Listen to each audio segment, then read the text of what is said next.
Les coûts de transport impactent le prix des produits que nous achetons. Les réduire nous ferait donc faire des économies.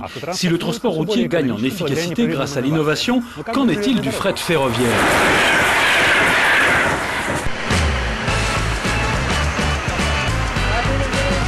Sur ce site basé en Roumanie, ces ingénieurs testent, dans le cadre d'un projet européen de recherche, un nouveau wagon de fret.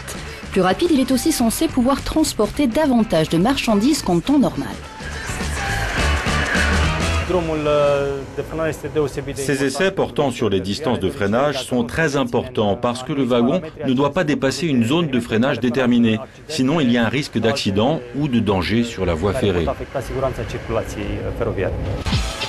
Les améliorations apportées à ce wagon le rendent plus compact et limitent ainsi l'usure des rails. Une série de capteurs et le recours à des technologies intelligentes permettent de contrôler son état et de suivre ses déplacements en temps réel. Les innovations essentielles sur ce wagon concernent sa structure, qui est beaucoup plus légère qu'à l'accoutumée.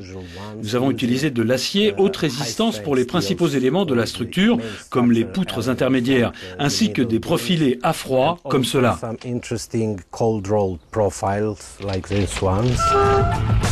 Mais ces innovations seront-elles faciles à mettre en place dans le transport ferroviaire européen ? Les industriels du transport de marchandises sont réputés pour leur conservatisme. Par le passé, ils se seraient en effet opposés à plusieurs évolutions majeures. Ce projet se concentre donc sur des technologies dites prêtes à l'emploi pour une mise en œuvre simplifiée. Nous rassemblons toutes les innovations industrielles existantes issues du secteur ferroviaire et aussi d'autres filières afin de gagner en vitesse et de réduire la force de résistance des rails. On veille également à ce qu'elles ne soient pas trop avant-gardistes pour que les industriels les acceptent. En outre, les chercheurs ont fait en sorte que ces trains plus rapides ne nuisent pas à la tranquillité des riverains. C'est au tour des acousticiens d'entrer en scène.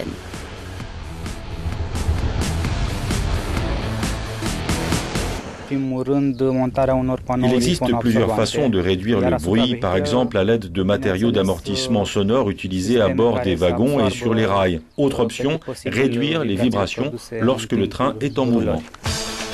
Pour étudier ces vibrations, les ingénieurs du projet ont développé des gyroscopes et des accéléromètres peu coûteux.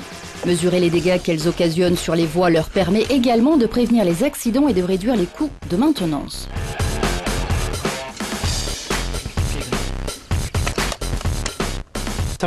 Quand quelqu'un me dit qu'il y a un problème sur un site, je me rends sur place et pose une cinquantaine de capteurs. Ici, là, là-bas. On peut se permettre de faire cela parce qu'ils ne sont pas chers. Ils ont été conçus pour être positionnés rapidement. Ensuite, on collecte les données et on les analyse pour régler le problème.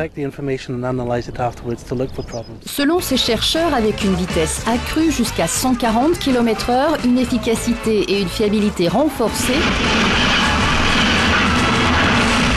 le train pourrait sérieusement concurrencer les autres modes de transport.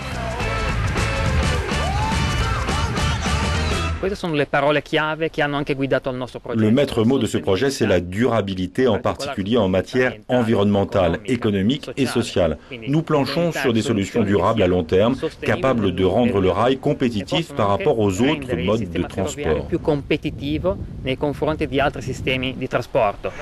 Comparé au transport routier de marchandises, le fret ferroviaire est considéré comme meilleur marché et plus écologique sur de longues distances. Ce projet de recherche devrait donc ouvrir de nouvelles perspectives pour le rail européen.